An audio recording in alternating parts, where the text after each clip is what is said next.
Here's a little hot tip. If you find yourself a fast food tray like this one, makes a great bait cutting board for the back of the ute, back of the car. It actually contains all your mess and it stops it from leaking everywhere. So what I'd do, you guys aren't going to be able to see this as easily, is I'd cut it on a diagonal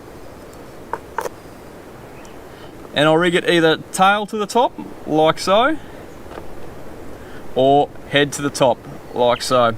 Now that diagonal makes your bait a bit longer, so if you do have medium-sized pilchards that just aren't quite big enough to go straight across, that diagonal means you've got a bit of extra room there to put a hook in and then get your hook through the nose. So I'd go through the bait, like so, turn the hook round, and then through the hard part of the nose, and that bait's going to sit very naturally like so, and there isn't a Tailor alive that's going to swim past that to get a whole pilchard. And look at that hook coverage. You've got a hook point here, so if they hit the top of the bait, you've got a hook point here, so if they hit the mid bait, you're going to hook them every single time. If you were rigging a flesh bait, like a slab of mullet, bonito or Tailor, something like that, I would cut it into strips, again on the diagonal, to get a bit more length out of your bait if you've got a small fillet. There's the fillet we've cut, so you can see the diagonal there, makes our bait just a touch longer so it fits our hooks. And that's the bit we've cut off. Now that's about the width of a pilchard, so about the same width, the same length as a half a pilchard, and we rig it pretty much the same way. You want that top hook to come out right at the top there to keep your bait nice and straight and stop it from spinning. So line it up, push your hooks through from the skin side to the flesh side. The last hook should be right up the top. That sits, oh, that cut job was a bit off. That'll sit nice and straight, fly through the air nice and easily, and get you an extra 20 meters on your cast. I'm not guaranteeing that, it's up to you, but that'll cast a lot further than any whole pilchard ever would. And again, no Tailor's going to swim past that to just to find a whole pilly. They're going to smash that. You got all that hook coverage. You got hook coverage here, hook point, you're in the money. Now let's talk about gutters. Essential to every good Tailor session and any beach session in general is picking the right gutter. So I found a nice little example here. Now you'll see there's a deep section of water here closest to the beach, close to the bottom of the screen, and then a really shallow section where the waves are breaking up. Now this is at dead low tide, and I recommend, if you're not familiar with reading the beach and you haven't done a lot of it, then get out on the beach at low tide and see what you're dealing with, then go back at high tide, preferably at dawn and dusk, and that's when you can do your fishing and you'll know exactly what you're looking for. Now see, this gutter's quite long, it's about 100 meters long, and what makes it good is this end bit here. So you're seeing it's run along the beach there, and then we've got what we call the out. That's where the gutter goes along the beach and then cuts out into the ocean. That allows big schools of fish to come in and out of the gutter, a safe passage in, where they don't have to skirt any shallow water. It's not essential, but it's definitely nice to have. Now remember, when the tide is high, you're going to have an extra meter to two and a bit meters of water on top of all of this, so it's going to be quite deep. Now where I would be fishing, I'd probably be situating myself around here, because at high tide those Tailor will actually sit on the very back edge there, just in the deep water. Now the waves won't break on that deep section.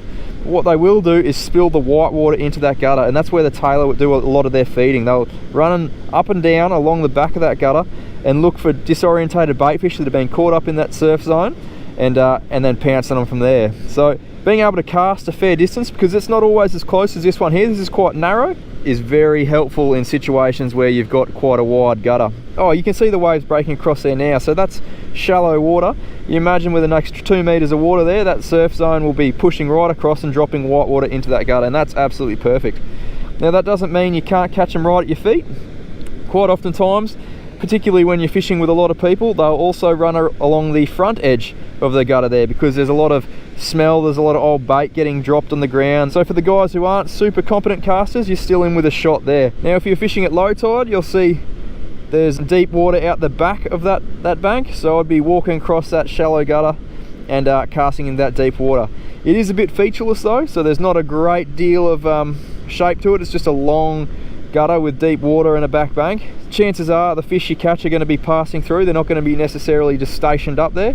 It's luck of the draw. You've got to be in it to win it. You'll see that deep gutter just continues the whole way along, so it doesn't really change. It just gets deeper and shallower as the tide rises and falls. There's a quick little introduction to Tailor gutters, guys. Now when it comes to keep some Tailor for a feed, it's essential to brain spike, bleed with an incision behind the gills, and ice down every single fish you intend to eat. This drastically improves their performance on the table. Then it's just a matter of scaling them, running your knife down to the spine from the top and the bottom, running your knife out past the tail, then cutting over the ribs. Job done. Right guys, the last thing we're going to talk about is gutter etiquette. Now, if you don't follow some of these, it's a quick way to lose a lot of friends really quickly and piss some people off. Now, the first one is, if you're not super confident in your casting and you tend to spray them a bit, either wait till the person fishing next to you, either side of you, is either winding in their line, or situate yourself away from some people so it gives you some room to cast. If you cast over people, it's going to annoy people really quickly, particularly if they're casting straight and you just spray over everyone and end up tangling their lines. Another thing to watch out for is if they're fishing there and there's a bit of sweep, look at the angle of people's line and judge where it is first before you make a cast. You might have to go to the other side of someone and do some rotation work. You got to judge the conditions on the day, but if everyone can keep their lines straight, then you should have minimum tangles. Another one is, if you're going to fish the night session or get there really early in the morning, turn off your headlights before you flash the gutter. Particularly if you've got high beams on or big light bar, you're going to get a size 10 sinker straight through the windscreen if you go turning your car to face the water and just lighting up the gutter. It is no good. Whether it scares the fish or not, we'll never know, but no one likes it and it's a real pain in the ass. Those are pretty well the main ones, guys. Follow them and no one will get too upset with you and everyone will have fun. That brings us to the end of the Tailor tutorial. Hope you guys learnt a few things and are as keen as I am to get back out there and get stuck into a few. Catch you next week for another Sammy Hitzke fishing adventure. Cheers.